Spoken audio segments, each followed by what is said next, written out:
with me from the UN Human Rights team, who will serve also as my interpreter.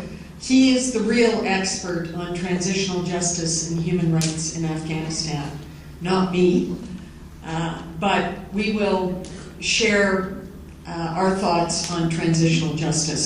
First, let me just say one thing. Today is December 10th, International Human Rights Day.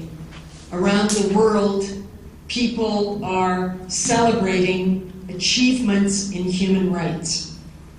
And in the UN Office of the High Commissioner for Human Rights, which is who I represent in Afghanistan, and my colleague as well, with our team of 90 human rights officers working within the UN Yunama mission here, spread across the country in the UN offices. Our team, just so you know, is mainly Afghan, very few internationals, and that's exactly how it should be, exactly how it should be. But I just wanted to highlight that today we celebrate human rights achievements, and we also should be celebrating the work and life of Nelson Mandela, big hero for all of us. سلام و همه دوستان، تشکر بسیار زیاد. خانم جرجت گانیون یادآوری کردن که ایشان نماینده شورای حقوق بشر یا حقوق بشر سازمان ملل متحد در افغانستان هستند و از ما هم یادآوری کردن که همکاریشان رو داریم در این دفتر ماموریت ملل متحد. اینا گفتن که امروز روز 10 دسامبر روز جهانی حقوق بشر است، روزی است که ما همه دستاوردهای حقوق بشر تجلیل می‌کنیم. اینا از دفتر های کمیشنر حقوق بشر در افغانستان یادآوری کردن که سمت نمایندگیش اینا در افغانستان دارن با جمعی از همکارایشان که البته در حدود بیش از 90 تن از همکارای اینا دارن در سراسر افغانستان و این بخشی که در چوکات ماموریت ملل متحد در افغانستان است اکثرا افغان ها هستند و باید هم که اکثریت از اینا افغان ها باشن که همین گونه هم هست. اینا گفتن که ما امروز دستاوردهای حقوق بشر تجربه می‌کنیم و به همین ترتیب زندگی و درگذشت نلسون ماندلا.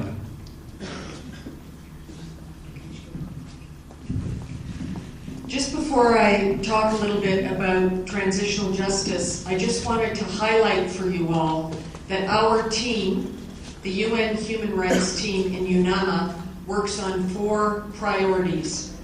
First is protection of civilians in the armed conflict. We track all those civilians, men, women, and children who were killed in the conflict by whoever party and by what tactic killed them, and we report on this every 6 months. And that is actually a very key part of transitional justice, that there is a record, a document of people being killed in the conflict through mainly illegal means, which may amount to war crimes. This needs to be documented. The second thing we work on is violence against women and harmful practices like forced marriage and child marriage. Very serious human rights abuses against women and girls. Yesterday, Yunama put out our 4th major report on how the government is implementing the elimination of violence against women law. The third area is detention and human rights violations of people being held in detention, mainly torture. And we document this and highlight it across the country. Another key part of transitional justice, because widespread torture, if it's a government policy, may amount to a crime against humanity. The 4th area we work on is peace and reconciliation. And how we do that is by assisting, working with 13 civil society groups on a process called the Afghan People's Dialogue on Peace.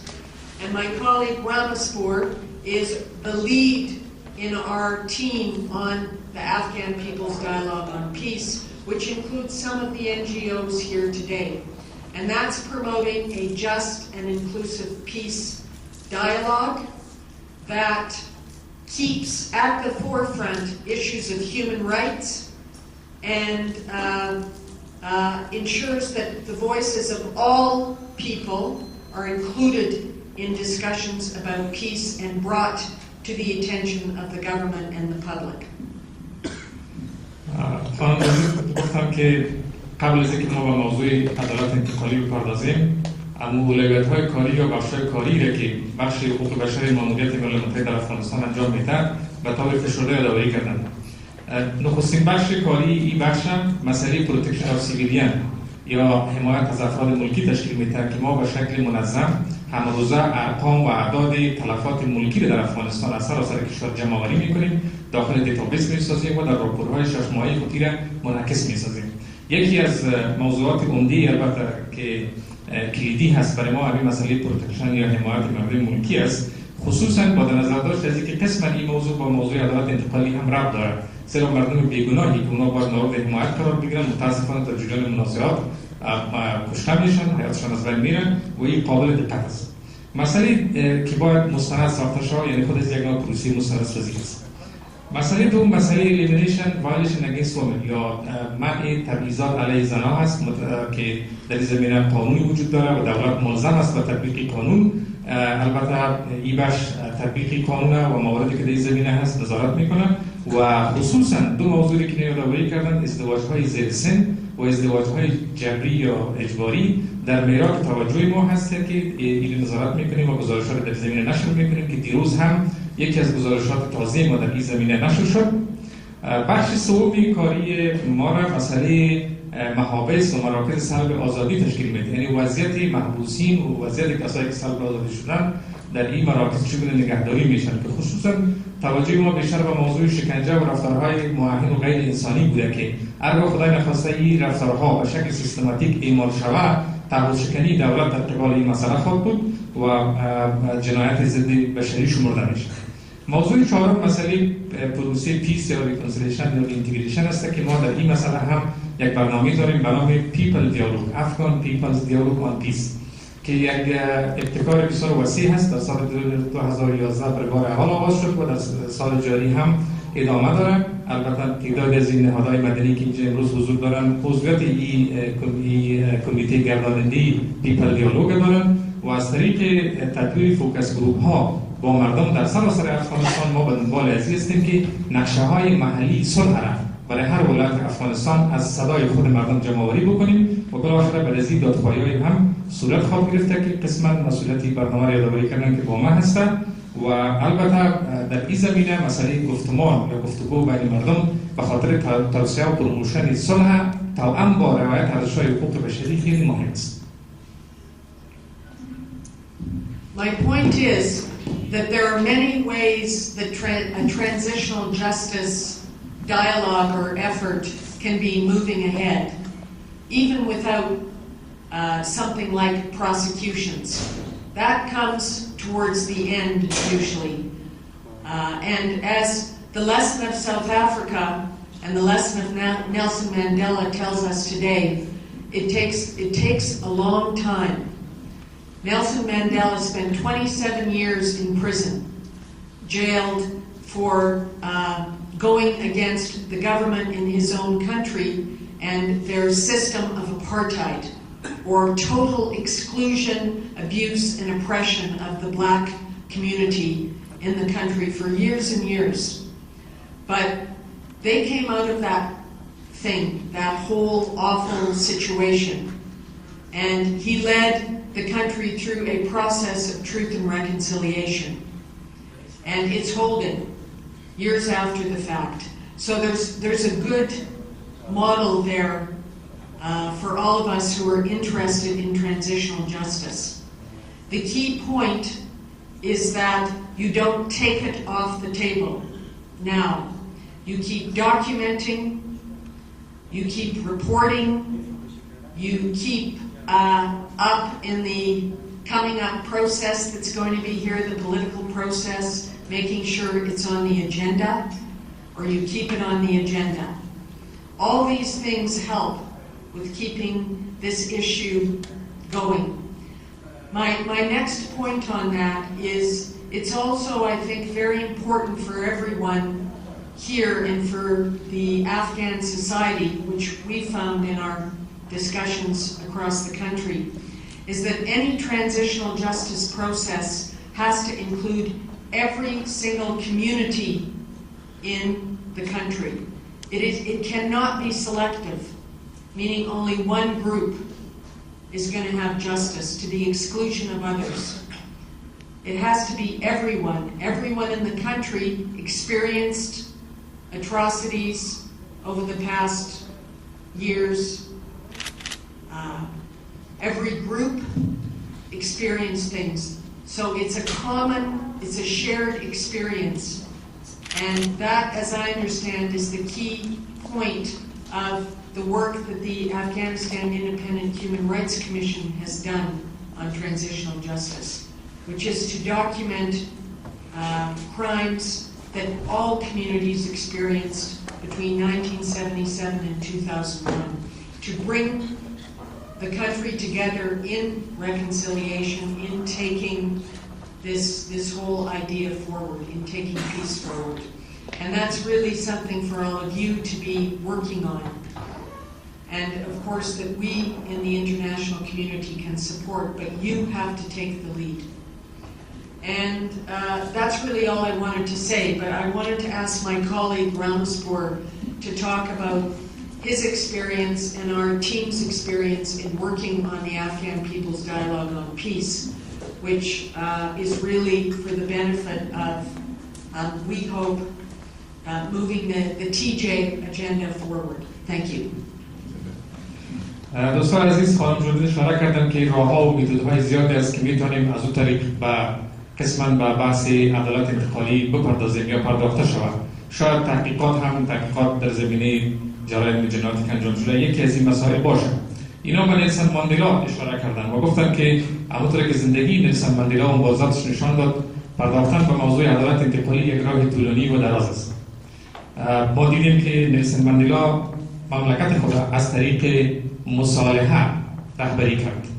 یعنی انتخاب جویی نبود، بلکه مصالحه بود و صلح پروری بود.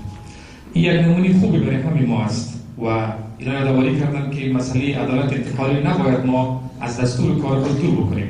همواره باید در دستور کار باشه، راپورها در زمینه تهیه شود، مستندسازی ها صورت بگیرن و همیشه باید در برنامه‌های ما این زنده باقی بمانه، دایره عدالت انتقالی.